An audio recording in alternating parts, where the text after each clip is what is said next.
عليكم، كي دايرين؟ لاباس عليكم؟ اليوم ان شاء الله غادي نشارك معكم هاد الكيكه الرائعه، كتجي زوينه، كنتمنى تجربوها وغتنال الاعجاب ديالكم.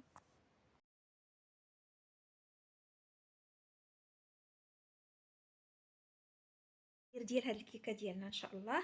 عندي هنايا واحد باكيه ديال كاوبيل، كاس ديال الحليب، كاس ديال الزيت، كاس سنيده.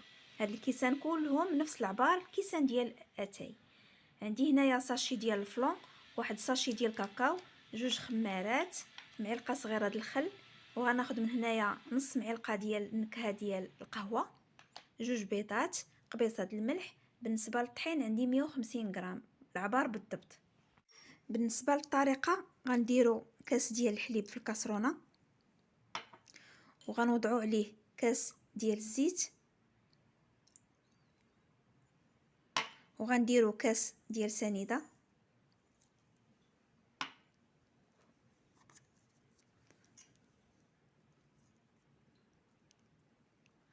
ونص معلقه صغيره ديال النكهه. غنضيفوا عليهم الفلون ديال الشكلاط،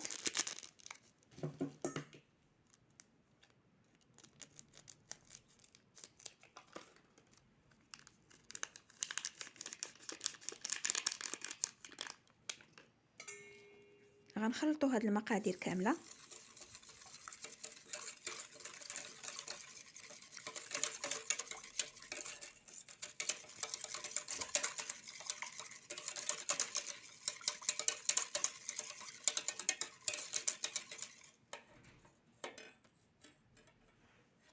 غنضيفوا عليهم ساشي ديال كاكاو،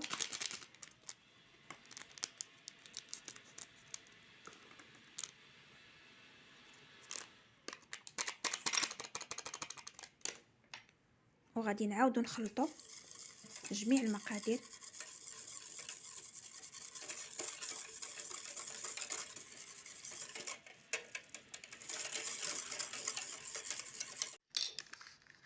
وغنضيفوا ساشي ديال كاوبيل كامل،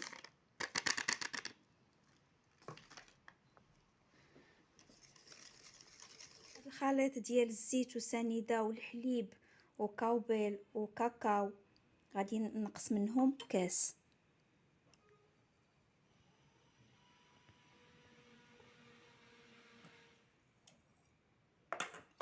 غنخليه جانبا، وغادي نجيو دابا غادي ناخذوا واحد جوج بيضات. بسم الله.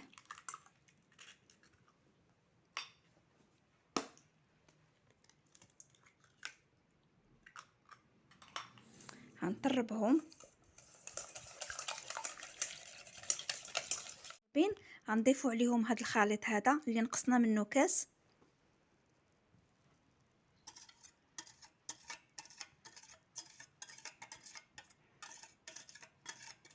غنهبطوه كامل.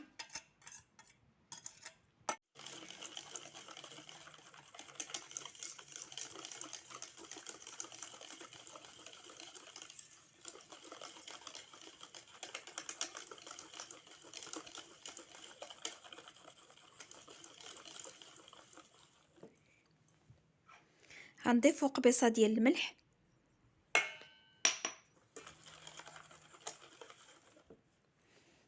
ودابا هاد 150 غرام ديال الطحين غادي نغربلوها.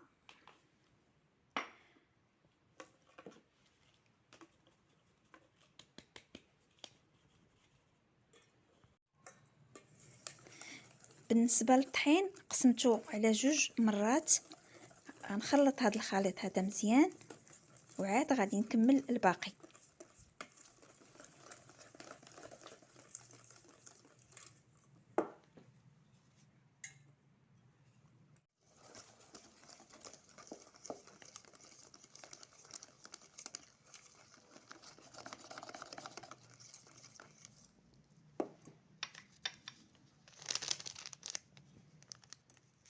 في الاخير غادي نزيدو جوج خمارات،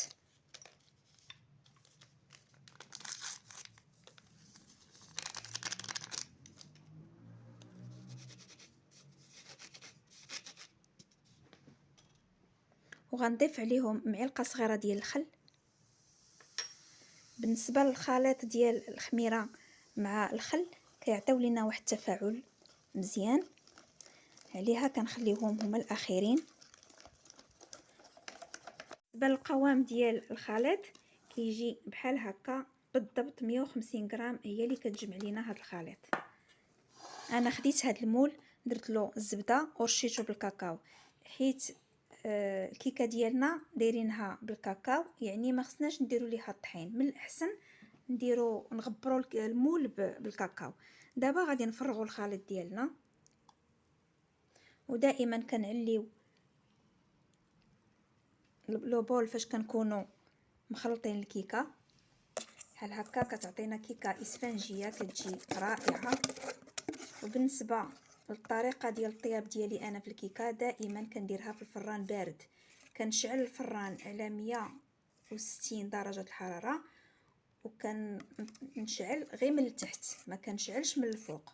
صافي كنخليو الكيكه ديالنا كطيب تقريبا 40 دقيقه، وغادي نرجعوا ان شاء الله نشوفوا الشكل النهائي ديالها.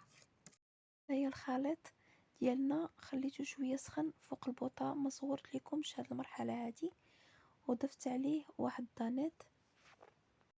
الصلصه هذه هي باش غادي نزينوا الكيكه بعد ما طابت.